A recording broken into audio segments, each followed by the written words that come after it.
வணக்கம். ஜேகே செய்திகளின் மதிய நேர பிரதான செய்திகள். முதலில் தலைப்புச் செய்திகள். ஆயுர்வேத பட்டதாரிகளுக்கான தொழில் பயிற்சி மீண்டும் ஆரம்பிக்கப்பட்டுள்ளதாக தெரிவிப்பு. முன்னாள் நட்சத்திர கிரிக்கெட் வீரர் முத்தையா முரளிதரன் இந்தியாவில் 1400 கோடி ரூபாய் முதலீடு. வவுனியாவில் நிலநடுக்கம் பதிவு.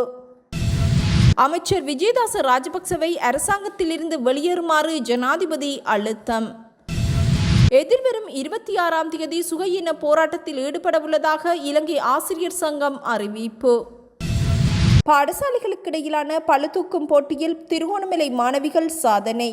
செய்திகள் தொடர்கின்றன. அமைச்சர் விஜயதாச ராஜபக்சவை அரசாங்கத்திலிருந்து வெளியேறுமாறு ஜனாதிபதி ரணில் விக்ரமசிங்க அழுத்தம் கொடுத்துள்ளார். ஸ்ரீலங்கா சுதந்திர கட்சியின் சிரேஷ்ட உப தலைவர் பேராசிரியர் ரோஹன லக்ஷ்மன் பியதாச இதனை தெரிவித்துள்ளார். அமைச்சர் விஜயதாச ராஜபக்சவே இதனை அவரிடம் தெரிவித்ததாகவும் ரோஹன லக்ஷ்மன் பியதாச தெரிவித்துள்ளமை குறிப்பிடத்தக்கது. பௌத்த மதத்திற்கு பாதகமான எந்தவொரு தீர்மானமும் எடுக்கப்படாது என ஜனாதிபதி ரணில் விக்ரமசிங்க தெரிவித்துள்ளார். ஐக்கிய தேசிய கட்சியின் தலைமையகமான ஸ்ரீகொத்தாவில் நேற்று நடைபெற்ற நிகழ்வொன்றின் போதே அவர் இதனை குறிப்பிட்டார். பௌத்த மதத்தின் இருப்பிற்கு குந்தகம் ஏற்படக்கூடிய எந்த நடவடிக்கையையும் அரசாங்கம் மேற்கொள்ளாது. இதேவேளை ஆண்களுக்கு நிகரான உரிமைகள் பெண்களுக்கு வழங்கப்பட வேண்டும் எனவும் ஜனாதிபதி தெரிவித்துள்ளார். அனைத்து ஒப்பந்தங்களிலும் இந்த விடயங்கள் குறிப்பிடப்பட்டுள்ளது. இந்நடவடிக்கைகளுக்கு இடையூறு விளைவிப்பதற்கு நீதிமன்றம், நாடாளுமன்றம் மற்றும் நிறைவேற்று அதிகாரம் என்பவற்றிற்கு உரிமை இல்லை எனவும் நாட்டில் ஆண்களுக்கு நிகரான உரிமைகளை பெண்களுக்கு வழங்குவதற்கு அரசாங்கம் நடவடிக்கை எடுக்கும் எனவும் ஜனாதிபதி ரணில் விக்ரமசிங்க தெரிவித்துள்ளார். எதிர்வரும் 26ஆம் தேதி சுகையின விடுமுறையை அறிவித்து தொழிற்சங்க நடவடிக்கையை முன்னெடுக்க தீர்மானித்துள்ளதாக இலங்கை ஆசிரியர் சங்கம் அறிவித்துள்ளது. உறுதியளித்தபடி கோரிக்கைகளை வழங்க நடவடிக்கை எடுக்காவிட்டால் சாதாரண தர மீள் மதிப்பீட்டு நடவடிக்கைகளில் இருந்து விலக நேரிடும் என அதன் பொதுச் செயலாளர் யோசப் ஸ்டாலின் தெரிவித்துள்ளார். எவ்வாறாயினும் ஆசிரியர்கள் தொழில்சார் நடவடிக்கைகளில் ஈடுபட்டால் தற்போதைய சந்ததியினர் அதனை பொருட்படுத்தாது தமது கல்வி தேவைகளை பூர்த்தி செய்து வருவதாக அமைச்சர் கலாநிதி சுசில் பிரேமஜயந்த நேற்று நடைபெற்ற நிகழ்வில் தெரிவித்துள்ளார். இதேவேளை சம்பள பிரச்சினை தொடர்பில் பல்கலைக்கழக மானியங்கள் ஆணைக்குழுவுடன் நடத்தப்பட்ட கலந்துரையாடல் சாதகமாக அமைந்துள்ளதாக பல்கலைக்கழக தொழிற்சங்கங்களின் கூட்டுக்குழு தெரிவித்துள்ளது. சம்பள பிரச்சினைக்கு உரிய தீர்வை வழங்குவதற்கு அதிகாரிகளுக்கு ஒரு வார கால அவகாசம் வழங்கப்படும் என அதன் இணைத்தலைவர் தம்மிக்க பிரியந்த தெரிவித்துள்ளார்.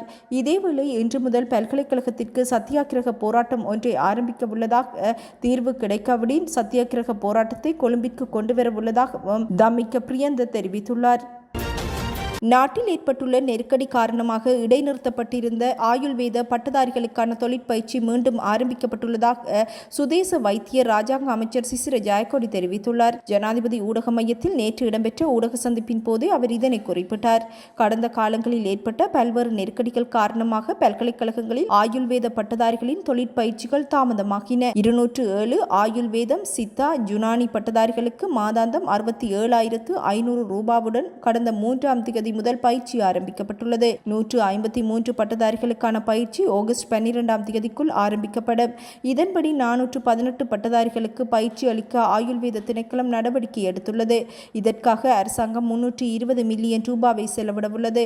இதேவேளை சுதேச வைத்திய அமைச்சும் ஆயுர்வேத திணைக்களமும் இணைந்து தற்போது நாட்டில் பாரம்பரிய வைத்தியர்களின் பதிவேட்டை விரிவுபடுத்தி வருகின்றன. இதன்படி பதிவு செய்வதற்கான விண்ணப்பங்களை எதிர்வரும் 30ஆம் தேதி வரை சமர்ப்பிக்க முடியும் என சுதேச வைத்திய ராஜாங்க அமைச்சர் சிசிர ஜாயக்கோடி தெரிவித்துள்ளார். முன்னைய அரசாங்கம் முஸ்லிம் மக்களை இலக்காக கொண்டு இனவாத அடிப்படையில் செயற்பட்டு சடலங்களை எரிப்பதற்கு தீர்மானித்திருந்ததாக எதிர்க்கட்சித் தலைவர் சஜித் பிரேமதாச தெரிவித்துள்ளார். கொரோனா தொற்றில் மரணித்தவர்களை நல்லடக்கம் செய்ய முடியும் என உலக சுகாதார அமைப்பு தெரிவித்திருந்தமையையும் அவர் இதன்போது சுட்டிக்காட்டியுள்ளார். நாடாளுமன்றில் நேற்று இடம்பெற்ற விசேட உரையின் போதே சஜித் பிரேமதாச இவ்வாறு கருத்து வெளியிட்டார். கொரோனா தொற்றில் மரணித்தவர்களின் சடலங்களை எரிப்பதற்கு எடுத்த தீர்மானம் போன்று எதிர்காலத்தில் பிழையான தீர்மானங்களை தவிர்க்கும் வகையில் புதிய சட்டம் கொண்டுவர நடவடிக்கை எடுக்கப்படும். கொரோனா தொற்றில் மரணிக்கும் சடலங்களை எரிக்க வேண்டும் என அப்போது இருந்த அரசாங்கம் விசேட நிபுணர்கள் குழு ஒன்றை நியமித்தது. கொரோனா தொற்றில் மரணிக்கும் சடலங்களை அடக்கம் செய்ய முடியும் என உலக சுகாதார அமைப்பு தெரிவித்திருந்த போதிலும் அரசாங்கம் எரிப்பதற்கு எடுத்த தீர்மானம் மிகவும் கீழ்த்தரமான செயல். எமது நாட்டின் முஸ்லிம் மக்களின் உரிமையை மீறி இவ்வாறு சடலங்களை எரிக்க எடுத்த தீர்மானம் அடிப்படை உரிமையை மீறும் செயல். ஒரு இனத்தை இலக்கு வைத்து மேற்கொள்ளப்பட்ட நடவடிக்கை.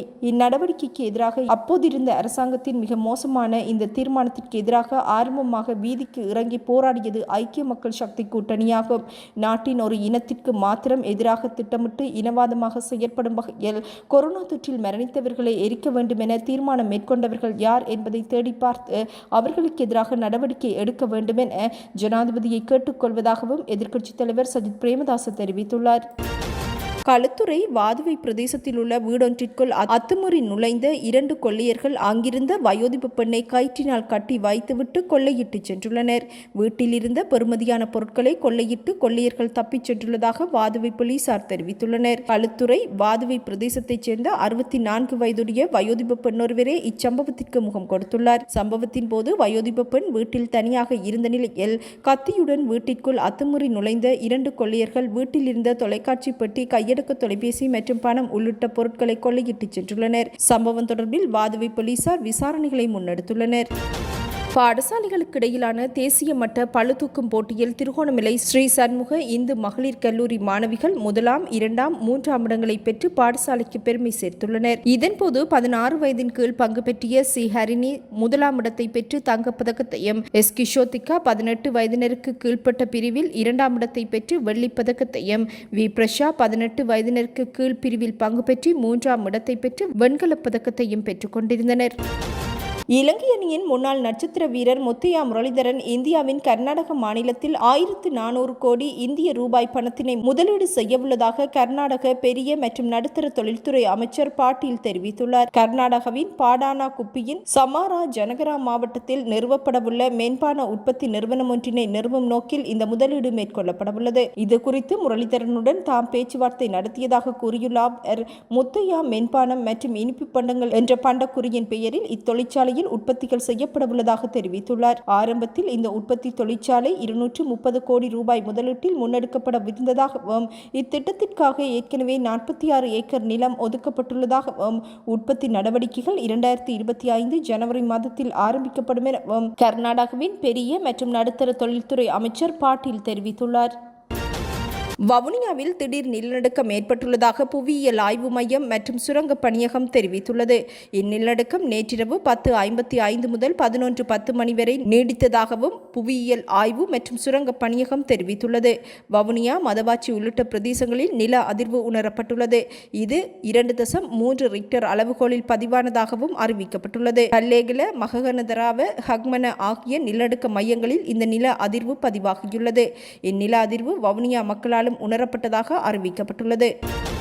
2023ஆம் ஆண்டுடன் ஒப்பீடு செய்யும் போது வாக்காளர் எண்ணிக்கை 2 லட்சத்தினால் அதிகரித்துள்ளது. எதிர்வரும் ஜனாதிபதி தேர்தலுக்கான 2024ஆம் ஆண்டு வாக்காளர் டாப்பின் அடிப்படையில் நடத்துவதற்கு தேர்தல்கள் ஆணைக்குழு தீர்மானித்துள்ளது. இதன்படி வாக்காளர் பட்டியல் தயாரிக்கும் பணிகள் இறுதிக்கட்டத்தை எட்டியுள்ளது.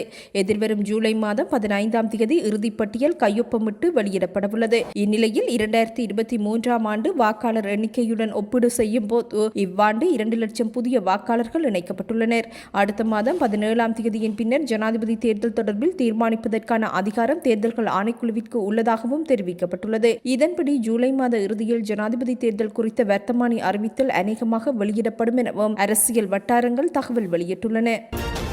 ஈரான் நாட்டின் வடகிழக்கு நகரமான காஷ்மீரில் சக்தி வாய்ந்த நிலநடுக்கம் பதிவாகியுள்ளதாக அந்நாட்டு புவியியல் ஆய்வு மையம் தெரிவித்துள்ளது. இந்நிலநடுக்கம் 4.9 ரிக்டர் அளவில் பதிவாகியுள்ளது. இச்சம்பவத்தில் 4 பேர் உயிரிழந்துள்ளதுடன் 120 பேர் காயமடைந்துள்ளதாக அந்நாட்டு ஊடகங்கள் செய்தி வெளியிட்டுள்ளன. ஈரான் நாட்டு நேரப்படி நேற்று நண்பகல் 1:24 மணிக்கு ஏற்பட்ட இந்நிலநடுக்கம் 10 கிலோமீட்டர் ஆழத்தில் ஏற்பட்டுள்ளது. இதன்போது கட்டடங்கள் குலுங்கியமையினால் மக்கள் குறித்த பகுதியிலிருந்து வெளியேறிய போதிலும் சில கட்டடங்கள் இடிந்து வீழ்ந்துள்ளன. 2003ஆம் ஆண்டு ஈரானின் தென்கிழக்கு நகரமான பாமில் ஏற்பட்ட 6.6 ரிக்டர் அளவிலான நிலநடுக்கத்தினால் 31,000க்கும் அதிகமான மக்கள் உயிரிழந்திருந்தமையும் குறிப்பிடத்தக்கது.